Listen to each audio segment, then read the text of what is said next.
study in the cross-country comparative perspective. Okay, why this is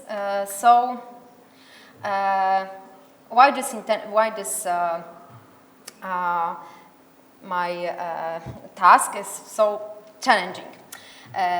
First thing is to choose the possible, is to search through the possible indicators, because we have, for example, I think the main indicators, they are the OECD indicators and the EU indicators, which comes from the Eurostat database, and also which are just mentioned, possible different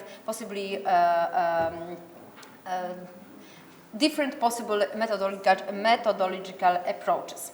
Okay, just to show you how it does look like when we look at the Eurostat databases.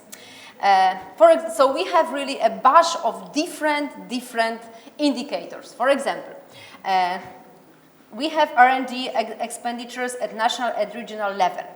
And in this category, we have intramural R&D expenditures by sectors of performance, by the source of funds, by the fields of science, by the type of cost. And most of those data are aggregated on the regional and country level.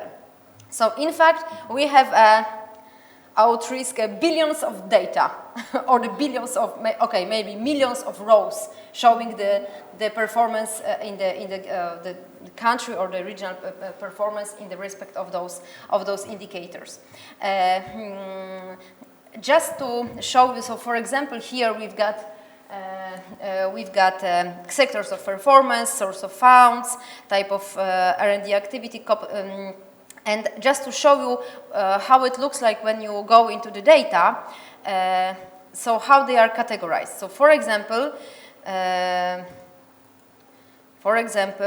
here, only this R&D expenditure at national and regional level. So we have this breakdown into sectors of performance, source of funds, sectors, and fields of science and type of activity. Sectors of performance. We have institutional sectors, business, enterprise, government, higher education, private non-profit, with the total of sectors. Then we have the breakdown into the source of funds. So we have a business enterprise sector, governmental sector, higher education sector, private non-profit sector, type of activity. So they are also, those outlays are also categorized under the type of activity.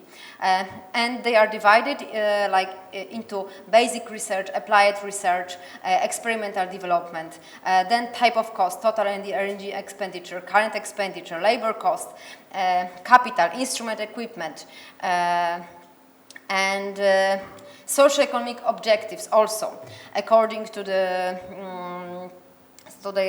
some priorities.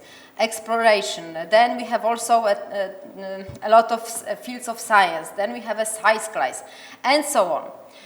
So as you can see, it is really complicated.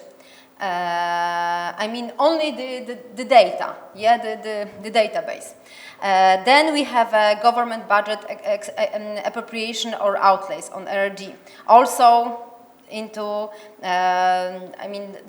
divided into various categories.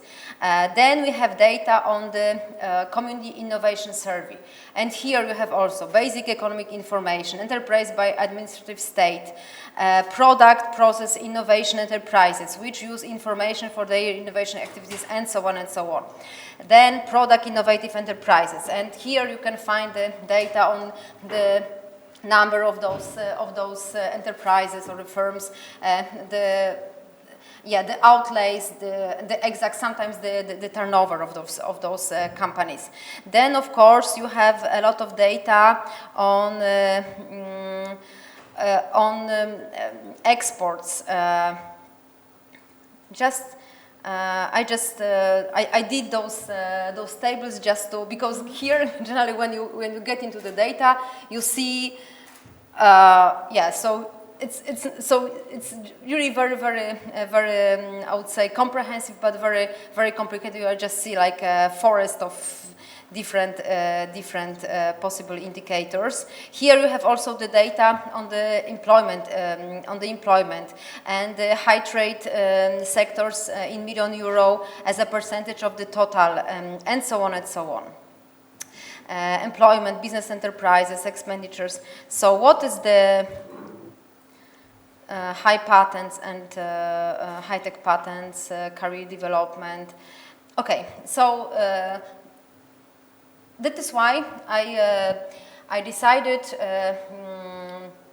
to use in this prospective study. I decided, of course, to use the quantitative data because without it, it's not possible completely to cover such a great number of data, and that is why I use among the two most commonly used. They are the VAR, autoregressive models, and also the augmented distributed lag. The first choice is always vector autoregressive models, but as I went more deeply into the method and just searched through the studies made using this kind of method, I noticed that there are a lot of I would say problems. For example, because when the use of VAR models is not always accompanied by the indication of the model of the roots in the associated metrics. That is why we cannot know whether the system is stable. This is the first problem. Then we have the problem of the lack of reference to the error correction model, and that is why there's an inefficiency of the estimation if they are co-integrated. Also, the same type of VAR, the same VAR type model will be estimated for different countries. As I mentioned, of course, it's going to be the cross-country or the comparative study, but it is. When using the VAR, the consequence is that the not country specifics can be considered. That is why I think that the best method is the augmented distributed lag.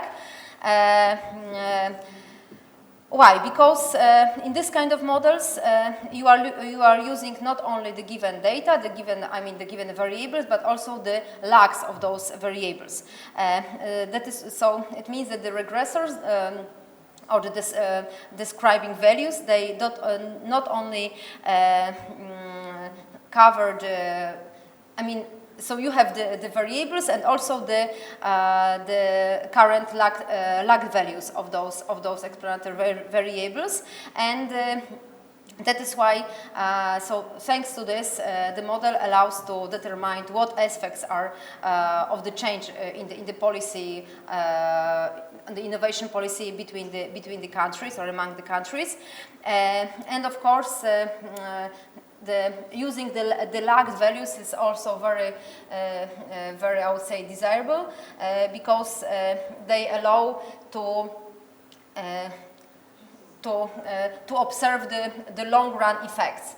So so you can observe the impact not in the given year, but also the longer effects. And I think it is very obvious. Then, for example, when you have the outlays, yeah. So the effect is not in the same year, but just in the second, or maybe up to 3, or maybe even up to 5 years. The lagged positive impact. Okay. Okay, I would just skip it because it's how it looks like. And generally, of course, so I think, and then it will be the problem to use the proper model because so I intend to have like maybe. The tens, if not the hundreds of models. That is why I think it will be needed to choose the best models, yeah, in the respect of the purpose of the study, and thus I want to I want to use the two most commonly used information criterion. The first one is Akakike, and the second one is those Bayesian, or sometimes called a Schwarz criterion. Very shortly,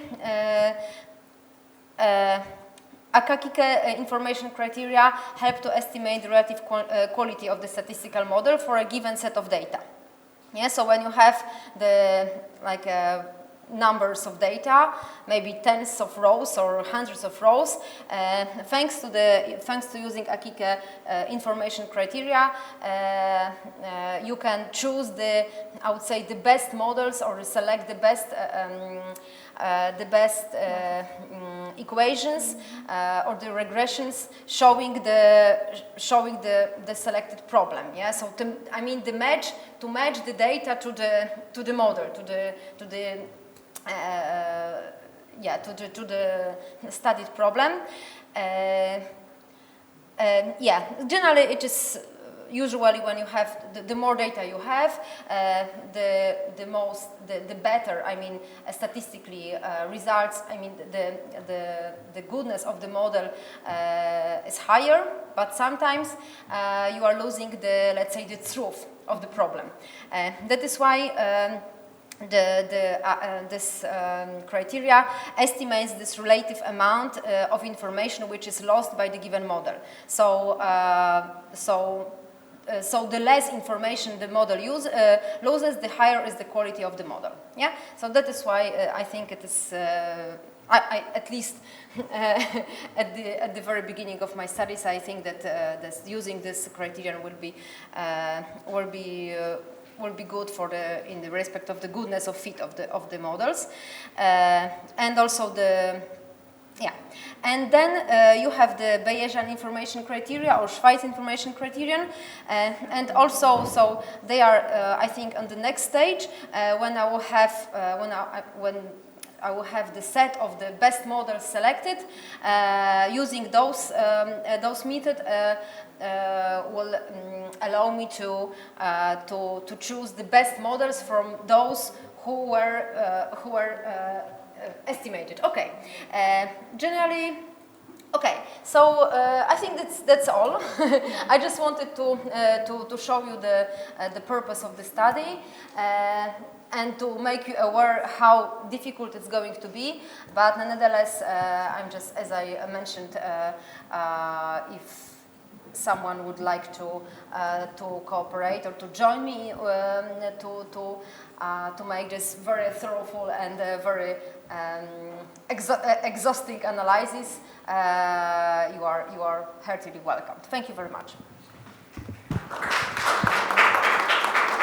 Thank you very much. Now we will ask Ms. Elodie Théveillon from Jagiellonian University with her presentation on anti-migration populist discourse in the Polish Parliament, What Future for Europe?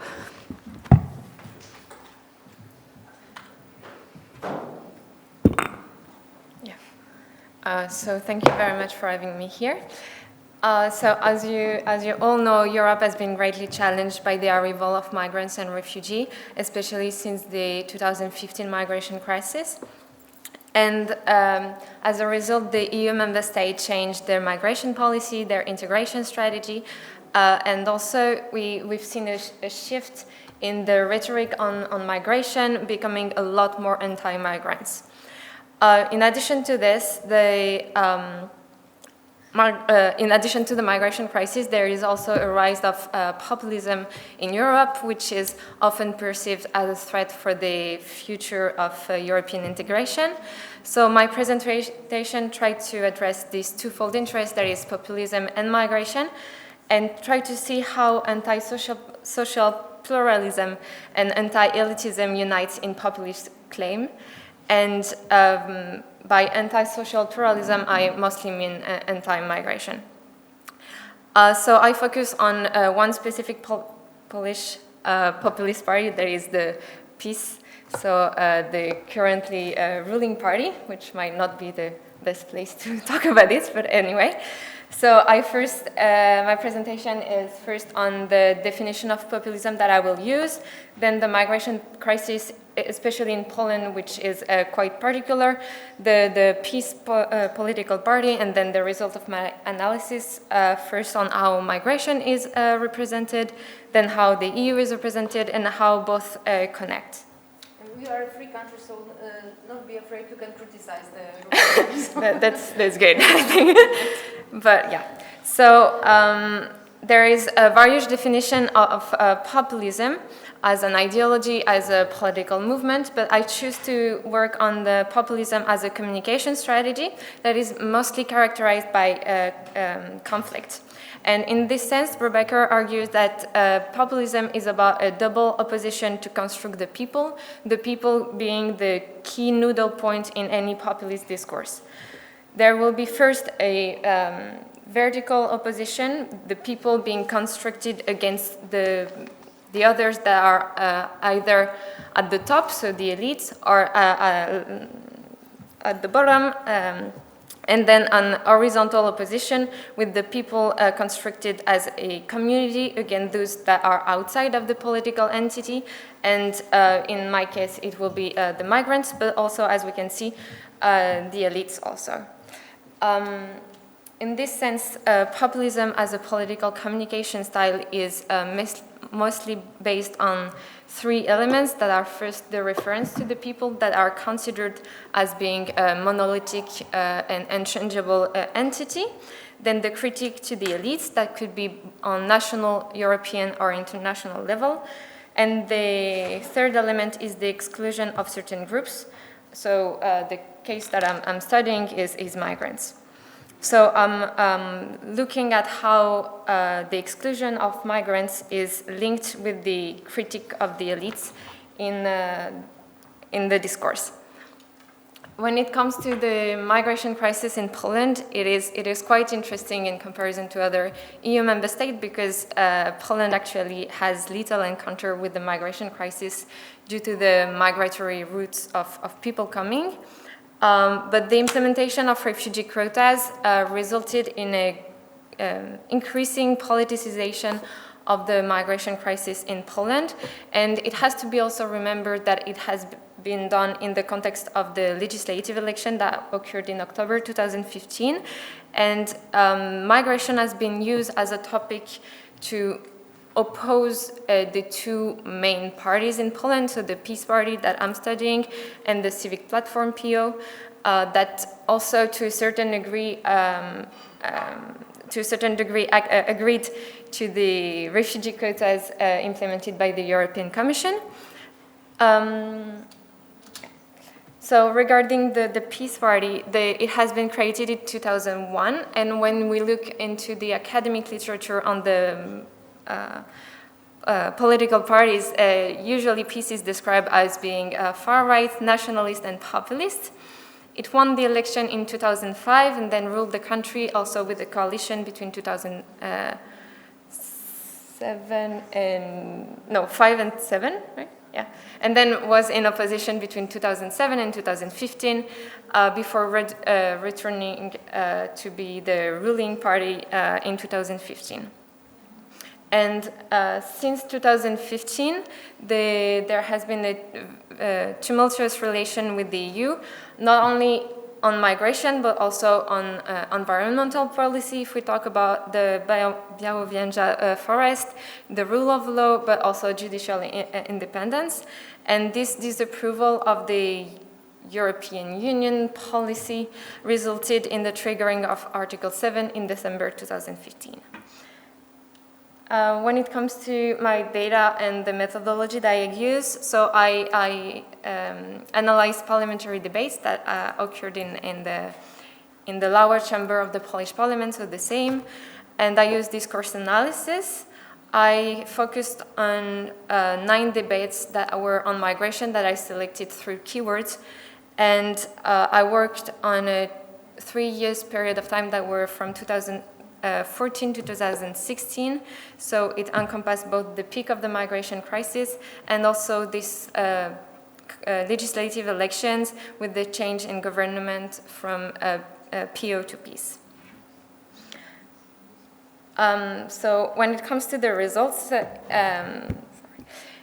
It's interesting to see that in 2014, first, there was, and before the campaign for the legislative election, migration is not really discussed, and if it is discussed, yeah, I know, it will come, because it's just the quotes of the parliamentary debates to show what I'm saying, and then I have nothing right now. So in 2014, the migration is not really discussed in the same, and when it is discussed, it's only on the national level. But after PiS won back the majority, the migration crisis is heavily discussed in the same, and usually always keeping this European perspective in mind.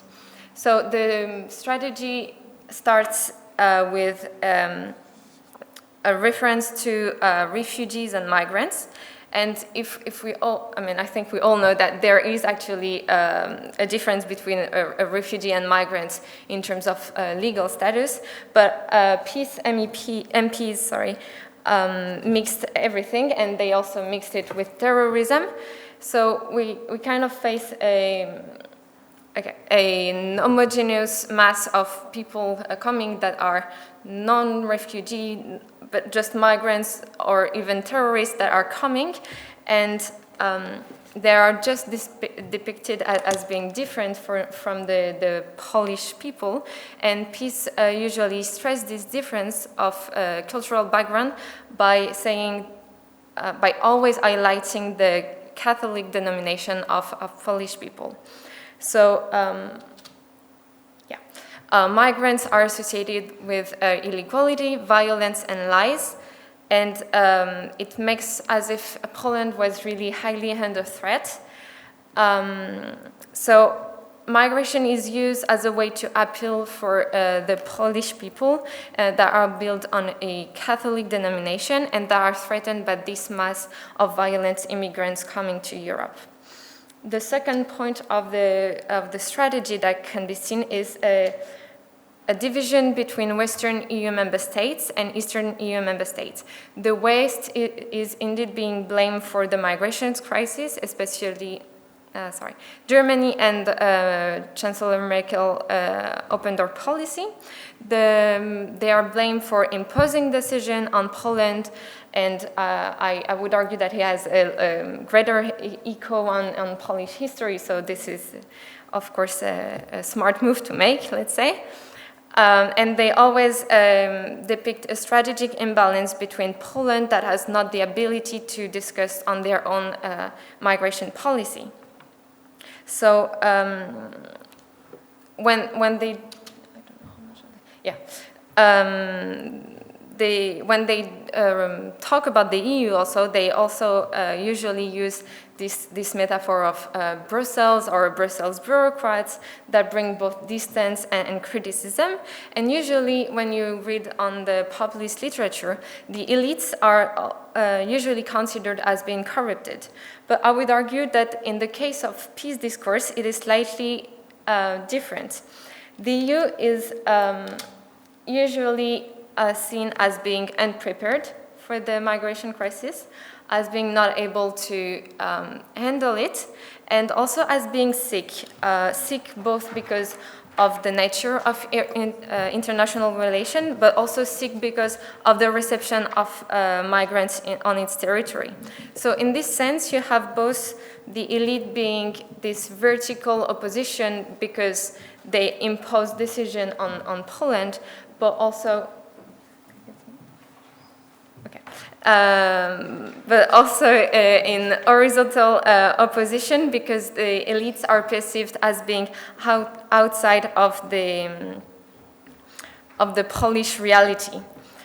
And they go further. No, that's not what I want. Okay, whatever. They also go a bit further, saying that actually the EU will be suicidal and they are attempting to their life, and it's a way, I think, to legitimize their criticism on both migration and the European Union. And against this, PiS MPs are afraid of what the EU is going to be and how the Christian roots of the continent will be endangered by Islam and by the reception of migrants. So they demand for stricter migration and asylum policies and stricter border controls. But PiS usually depict Poland as the protector of Europe and of European values. And I would argue that it's not only Poland, but it's them, because they are ruling the country, and this was during the legislative election campaign. So, in conclusion, I try to give an overview of how the PiS party linked both migration, the opposition to migration and of the EU, and I would argue that it's really interlinked and logically connected, actually. And Brubaker said that populism is a two-dimensional space in which vertical and horizontal opposition are constitutively intertwined. And I think that's what we can observe in the PiS discourse, because the people are, I think also because of the nature of parliamentary debates, they are not really, there's no direct reference to them, but they are defined as the negative of who they are not, and there's always this stress on Christian values. But then the elites are criticized as imposing decision on Poland and Polish people, so there is a vertical opposition. But the elites are also framed as outsider with their multicultural values and their distance from Brussels, and this is also an horizontal opposition on which we can add the horizontal opposition to migrants that are perceived as outsider of the society. And yeah, as a result of the EU elites depicted as being sick, the PiS MP stressed the role in Poland in the defense of the Polish and European civilization, in which Christianity is perceived as a core component. Thank you. I will ask Mr. Minister the back. So 15 minutes. Is it okay? 15 minutes? 15? I'll try. I will try. Okay. No, I'll, So if you continue with the cards, we will not. okay, fine.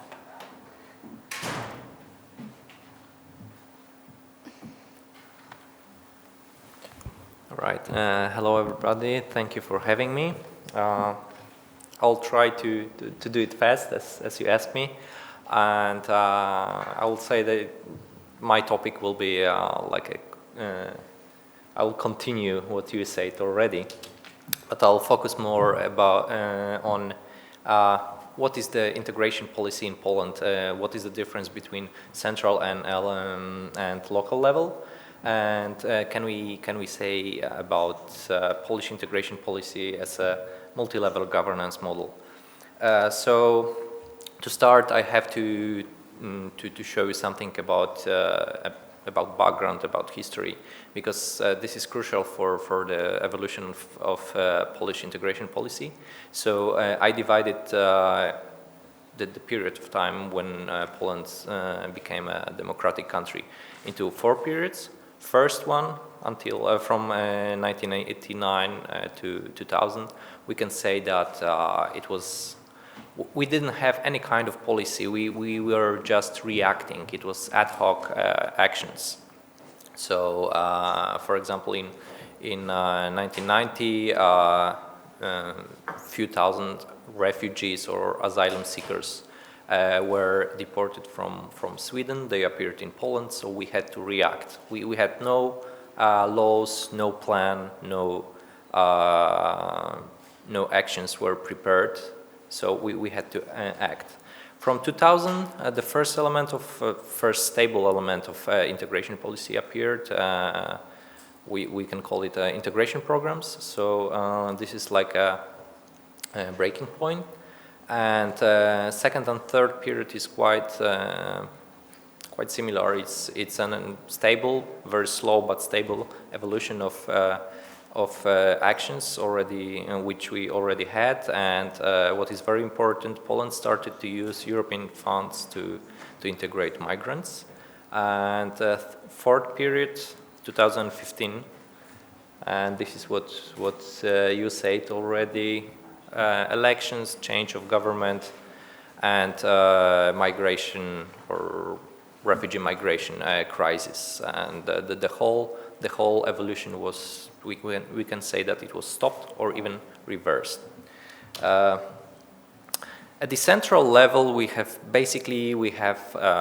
two peers, two core elements. One is integration programs.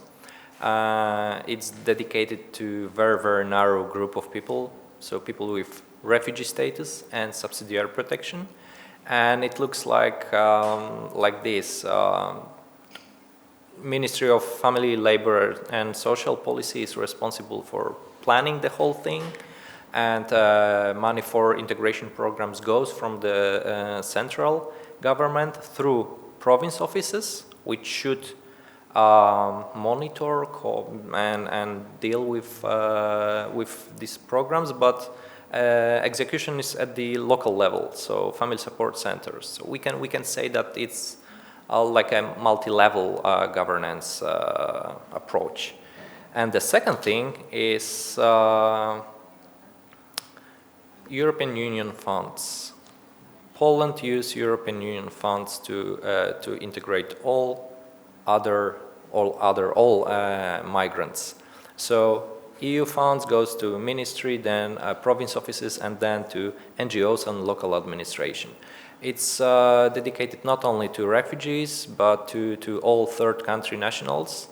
The problem is that European funds should be, it shouldn't be the main tool to integrate people. It should be like something extra. And in Poland, it looks like we use EU funds as a main source of funding integration initiatives and programs. So at the central level, we have two things. In last few years, we had really big problems with European funds. It was stopped for 2 years, 2 or 3 years. Now it's changing. It started again, but we will see how it will look like. Individual integration programs. So the core element of integration in Poland, dedicated to a very narrow group, and integration program is only for 12 months. So the core element is criticized by almost all spectrum of people, NGOs, practitioners and scholars, because it's not enough. 12 months it's not enough to integrate people. In the integration program, refugees should receive financial support, health insurance, Polish language courses, and social assistance. The problem is that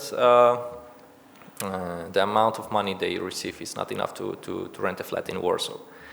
And 1/3 of all refugees reside in Warsaw. 60% of all refugees are in Warsaw and surrounding cities. So we have a tool which is not effective, and people responsible for helping those refugees, basically we have no tools to integrate them. Going deeper, going lower to local level, 2017 is very important date, because Union of Polish Metropolises signed a declaration of measures on cooperation between the cities in the area of migration. So it was the first step, or the first thing when cities decided to take initiative to do something real in the integration field. And basically, I will present you shortly 3 cities: Warsaw, Gdańsk, and Wrocław as an example. And basically, those cities are the main actors in the. I hope that good practice, especially Gdańsk.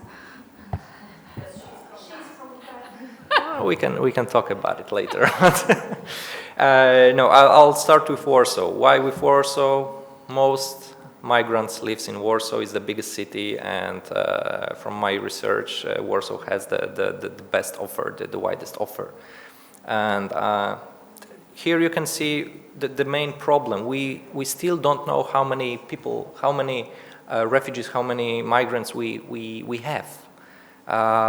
Official data says that almost 26,000 foreigners reside in Warsaw, or they have so-called zameldowanie, but it's approximately 10 times more lives in Warsaw, or let's say 8 to 10 times more. Warsaw has a specific offer. The interesting thing that is that Warsaw has no strategy, but we have an offer. So housing support, it's special to Warsaw, and no other city in Poland has the same offer. We have so-called housing contest, so refugees, basically it's dedicated to refugees. They can use the same housing system as Poles, so social and communal flats, but it's very, very difficult to get that kind of flat. That's why Warsaw decided to make that special housing contest, and every year we can recommend or give 5 flats to refugees. It's the same from the same pool of social flats, but it's something extra dedicated to refugees. Also, we have protected flats. Now we have 3 of them in Warsaw. So it's for refugees in a really difficult situation. We provide additional help using EU funds, and unfortunately now there is the new call for projects, but now Warsaw Family Support Center, where I work, use its own budget to provide Polish classes free of charge and specialist help like psychological, medical, social, and so on. Interesting thing is the name is really long, so I'll say Project Vitek. The idea was in 2015, when the migration crisis started, one of the bureaus in the city council decided to make a test project to see what are the possibilities in Warsaw, what can we do, what will work to help refugees to help them to enter labor market in the fastest way. And of course the project was, let's say, small because only 10 foreigners took part, but it was something new in Poland that before no other city tried to do something like this, to see 5 minutes. Oh my God, okay. Warsaw is also specific because every year there is a call for funds, and NGOs can provide specialist help like legal consulting, information points, Polish language courses, and so on. It's not only for refugees, it's for all migrants who need it. And also interesting initiative is Multicultural Center. It's quite typical for all cities, but in Poland the integration starts with that kind of cultural initiatives. So I'll not tell more about it. Gdańsk. Gdańsk is also very specific because there is a limited number of immigrants, let's say foreigners, and almost no refugees.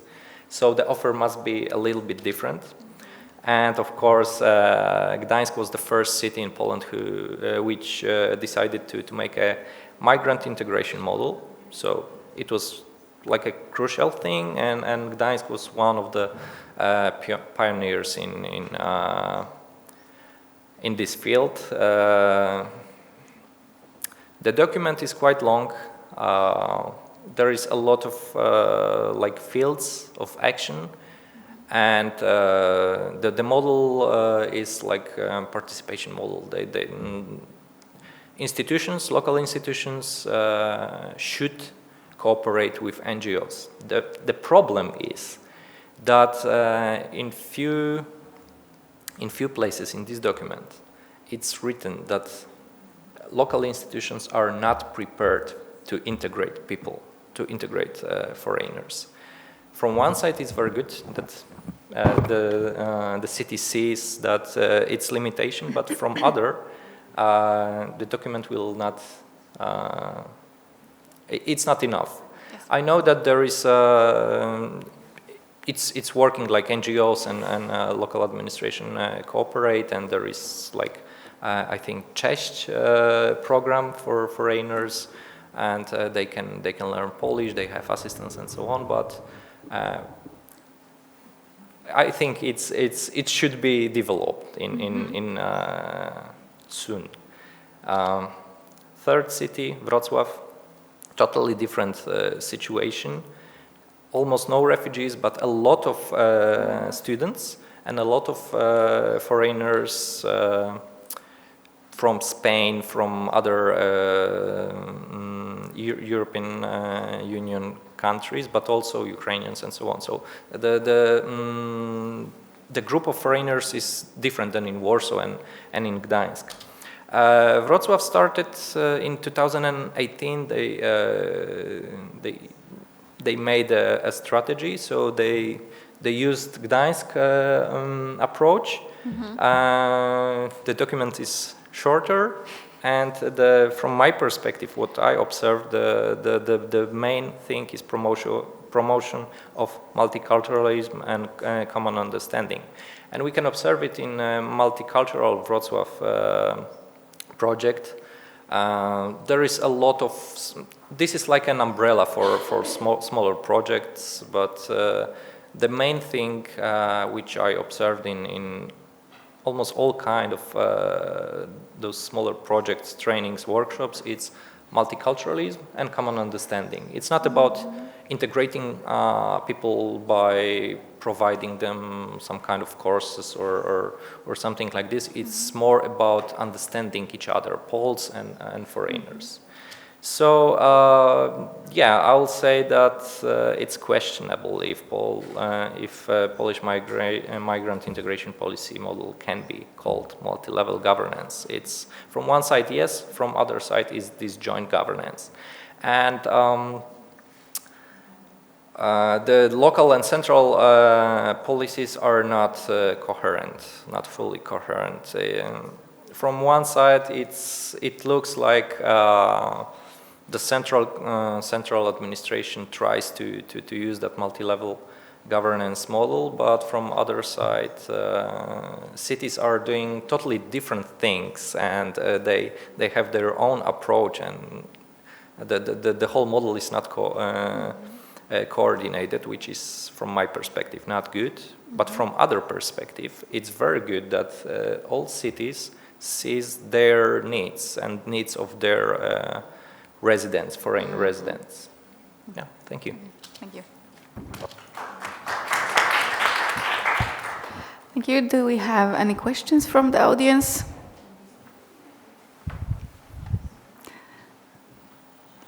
Don't worry, I have questions.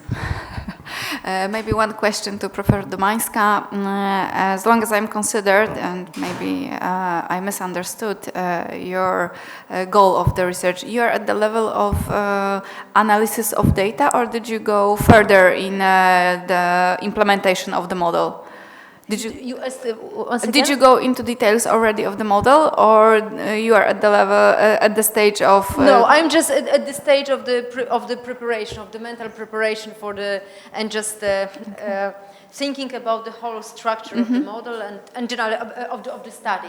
Okay, so in the final effect, will you search for example, channels of effectiveness of the distribution of, for example, governmental expenditures or business? Yes. Okay. Maybe I haven't mentioned it, or I just underlined it. Yes, this is the. So I would say that my idea, or the eventual purpose is to maybe to pass some judgment over on the effectiveness of the allocation of the different different sources of funds, or the different ways of financing the innovativeness. Yeah. Okay. So which one is the most, let's say, which Which the creates most the effective and highest creates, value added. Yeah, and exactly, and when it creates a tangible effect, not only the cooperation, the meetings, the you know the projects, but but the innovation on the market. Effects. And those tangible effects are for me the products, the services which are offered, which are the high technology or the innovative ones, which are offered or sold on the markets, not only the country, the domestic market, but also internationally, also on the world markets. Yeah, so I'm really very curious Me how too. it's going to, what will be the outcomes. But yeah, and of course I'm also thinking about some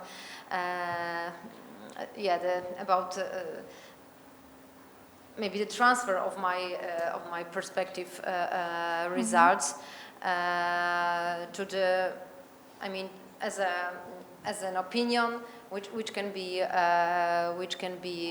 provided to the policy, the authorities, or the with the potential of implementation of the research about the in the economics. Okay, only a short comment on Mrs. Wach. I studied today interview with our president, and she has just started 4 or 5 weeks ago again working hard on this integration model because of the the things that happened in Gdańsk. So it was some troubles we had, and now they are going back as it will be only her area of interest, one of the domains of her. So maybe it will be more active and more dynamic development of this area. Okay. Can I have a comment? Yeah. And so I have some comments regarding the Elodie presentation. It's good that you haven't, because my impression is that you just didn't want to show some opinions, about you just show us how the issue is, how it presents, and but the fact is that this anti-immigration, I would say, attitude or the policy is not only the decision or the opinion of the ruling party, of the lower justice party, but it is really it reflects the general, I would say, the attitude of Polish people. And what we have, so because this anti-immigration policy, or not obeying to the policy which was imposed by the Angela Merkel, was one of the most important slogan in the election, in the parliamentary election in Poland. And I should say that the facts are that most of those fears that the Polish people revealed, that we are afraid of the terrorist attacks, simply. We don't want to have any more burden on our social programs because Polish budget is not enough strong, to support financially the people from outside. I mean, refugees. And the fact, we are also afraid that those people from Africa, from Syria, and so on, they are, I would say, reluctant to work. And it is true, because as far as I know, the Germans, they have a really big problem now with this integrating of those people, into the labor market, because they are maybe the most of them are the beneficiary of the social programs, of those subsidies, and they are not, so let's say active on the labor market, and of course we had some terrorist attacks, in the recent times. So I think they are the I would say quite reasonable fears, and they come true. I mean, at least partly. And another thing is what we are underlining, and that we have a lot of immigrants. Yeah, we have a lot of immigrants. We have more than 3 million immigrants from. I cannot. From Ukraine. I'm sorry, I cannot agree. I fully disagree with you, basically. First thing, it's not clear if Poles are anti-immigrant or it was done because of the rhetoric of politics. Second thing, you say that Germany has a problem with migrants. It's not true. Actually, last research shows that more refugees work than they expected. And they are, the whole integration process is... 1/4 of the... Still, it's okay. But still 75%. Let me finish. It's not possible to integrate people in 1 year. So it's not 1 year. It's like 5 years or something. And when, a lot of people work. Angela Merkel okay, the research in USA shows that for first 9 years, refugees are beneficiary of the system, but after they pay more to the system than they take. Third thing you said about the last thing, sorry, many immigrants in Poland. It's not true. It's less than 1 million, less than 2% of our population. Another thing. You say that refugees... 1% of our population will be 300,000 people, not 1 billion. And as far as I know, we have around 3 million it's not Ukrainians. True. It's and not they are the you know the 800,000 official estimations. No, 300 invitations. 3 million invitations. It's not that all people came, and it's temporary. Residency only, mostly for 6 months. Another thing, you say that refugees will be a burden for Polish social system. We accepted, PO government accepted to take 7,000 asylum seekers. Not all of those people will get a refugee status and will stay in Poland. 7,000 people, it's nothing. It will there is no problem with our budget to help those people, really. And it's also not true that they just want to take benefits and they don't want to work. Yes, of course. I think much depends on numbers. Yeah, on the number of those people who are going to, let's say, be integrated into our society.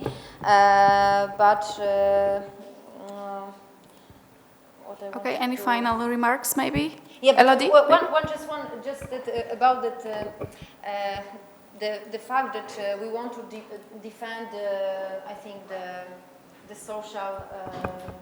I mean, because you mentioned about the Christian core and so I think it is generally the Polish people are really. I am traveling a lot, you know, in. For the, let's say, professional reasons and also privately for the tourist reasons. And I'm really talking to a lot of people. I have friends in Germany, in France, in Greece, and many countries. And what I said, it's not only, you know, my opinion. And another thing is that because you mentioned that it's only the rhetoric of the political rhetoric, I would bet on it. That really that people are not for example TV or the parliamentary debate is not the any important source of information. Now internet, I think mainly the young people, they are watching the internet. Yeah, and internet, for example, you have a lot of films about the refugee camps and the problems then when they are blocking the streets and so on and so on. And I think that this is the main source of information, not what the politicians say, because the Polish people are not stupid. Yeah, they are not only watching TV and, you know, listening what this politicians. Internet, it's not only available. It's not only available only in cities, but also the source of public television is the main media for, let's say, at least half of the society. Yes, and we have the result in the elections for now. How works the public television? And for example, party of Korwin-Mikke, which was based on only internet, and they didn't get to European Parliament. So yes, we have to keep this in mind that still in Poland, I think that television is the main channel of information. And Elodie, I think you have a lot of right in your suggestions. And these opinions of the populism is very, very deeply rooted in Polish society, unfortunately. which is against. I think that we shall finish our conversation here, and maybe we'll continue afterwards. Thank you very much, panelists, for your presentation, and audience for your patience.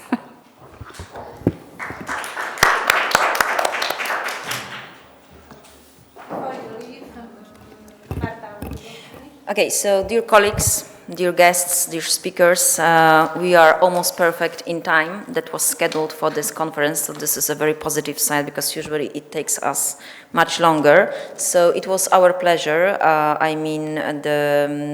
the staff of the Polish European Community Studies Association, PECSA, to have you here for this day, for this afternoon, during 3 nice sessions.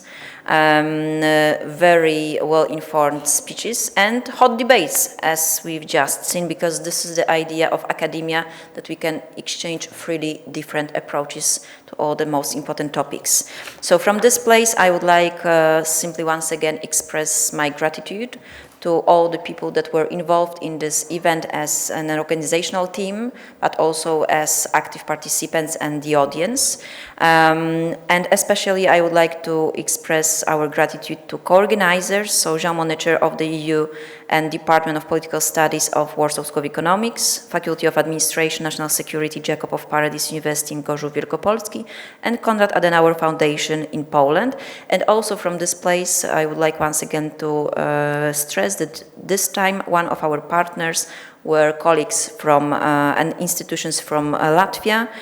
Professor Tatiana, she has just left for her flight, so it was our pleasure. The same with Professor Olga Bombardelli, that is our colleague, Jean Monnet professor from Italy, and she joined us, and she's with us till the end. And yes, and obviously many thanks to Professor Ewa Latoszek, that is the head of the president of the Polish European Community Studies Association, for being with us here, even if she has many other duties going on at the university. So thank you very much, and please remember that in a couple of days, all the presentations, the speeches, and gallery of the pictures taken by my students and by the staff of this university will be available for free on the website of PECSA. And see you on some other occasions.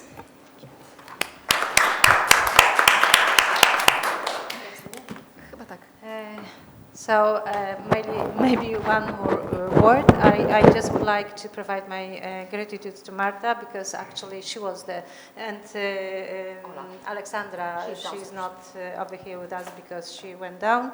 But anyway, thank you very much to you, to your effort and to your involvement, because you were actually the idea givers, and also the ones who were very much involved and devoted the time to organize this event. And thank you very much to the speakers. Thank you very much to the moderators, because you had to also to devote your time to prepare to so interesting speeches. Thank you very much. Thank you. And thank you very much to all of you who came over here and also spent this day with us. Thank you very much to the audience. Thank you.